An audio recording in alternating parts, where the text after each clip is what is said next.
Hi, what's up, guys? Bob here, and today I'm going to be giving you a few tips on how to win your first ever game of Arena.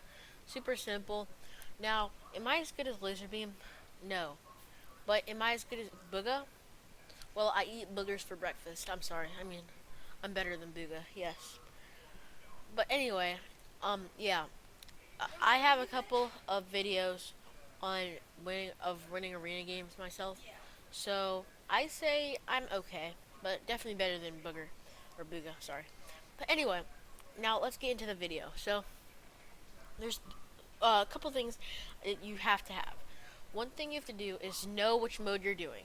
Know if you're doing solos, know if you're doing duos, know if you're doing trios. Now, the most arena points you can get this season is actually duos, and then it's solos, and then it's trios. Now, why would you want to do duos? Because there's a lot of duo tournaments this season, and there's also a good amount of trios. But the big one for trios is FNCS. So if you don't have like scrim codes or stuff or something, then you're gonna want to be doing trios because of all these cash cups and all this other stuff. But yeah, so like here's a duo cup, here's a trio cup, and another trio and another trio. So lots of trios and a couple of duos. But still, you want to do duos the most if you can because that gives you the most amount of arena points. Now, here's the other thing. You want to make sure you've got good chemistry with your teammates. Now, it's okay to bicker every once in a while, but you don't want to be constantly at each other's throats. And that's all I got to say about teammates. You want to make sure you have a good drop spot, and you have to have a couple, okay? Now, like the best of the best, like Laserbeam, they have one drop spot, but you don't want to land there. But you're probably not as good as them, and actually, I'm not as good as them either as Laserbeam, but I have like a couple of drop spots. So I have a couple of drop spots with names, like big ones, and I also have a couple of small ones. And this is really helpful because it allows me to be able to like abort if I have to from the drop spot if I see a lot of kids landing there. And if I know I'm not going to win the fight, then I just leave and I go to one of my other mini drop spots, okay? Now, the other thing you want to the other thing you want to know is your type of loot. Now, if you're a mechanical player, then if you're a mechanical player, then you want to land somewhere with lots and lots of metal. Okay, so most likely the scrapyard place, that's probably the best place for you.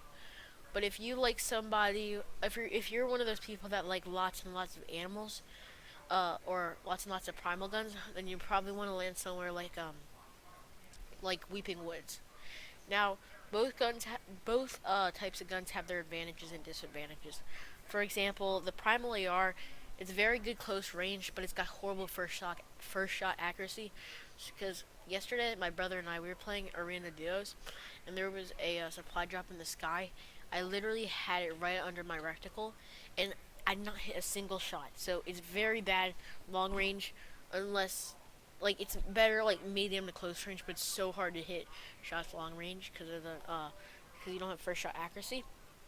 But it does a lot more damage close range, so that's why it's a good viable weapon, mainly for early game.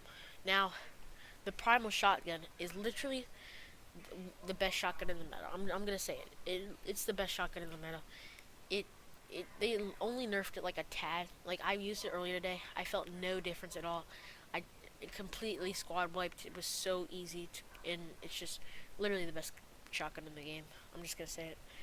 But the pump, you're gonna feel more comfortable with it. If you want to get those montage clips, you're gonna use it, and it's just like it's probably more valuable for you because you're more used to it. And the mechanical AR, that's the best AR. It is the best AR, even though it doesn't do as much damage as the primal. It you can shoot it can shoot far range, short range, and mid range, and if you're good with it, which you most likely are, because that's the only AR we had up to this point, or the best one we had up to this point, then you're gonna be hitting all your shots, and you're just gonna get kills with it. And it's gonna feel the exact same. Okay. Actually, it may feel a tad different, but that's really all I gotta say. And then now the other thing you want to know is you want to know your type of skill level. Okay. Now this kind of circles back to the drop spot debate. Whether you want to go to a high tier place like the spire behind me right now, or if you want to go to like a lower tier place like probably Weeping Woods. But you know what? You have to also go in arena games and get first-hand experience. Because here's the thing, my trio and I, what would you expect to be the highest drop place? We thought Boney Burbs would be the highest drop place, but literally only one trio landed there the whole entire game. When it literally used to be Tilted Towers, and everybody landed there. So nobody lands there anymore, which is quite odd, but it still doesn't matter. But yeah, that's really all I gotta say. And also, if you're gonna do this, you want to watch some YouTube videos besides just mine, um, on how to rotate, because rotating, I can do a video on it if this gets really good, but it's probably not. But yeah, that's all I gotta say. Please like and subscribe.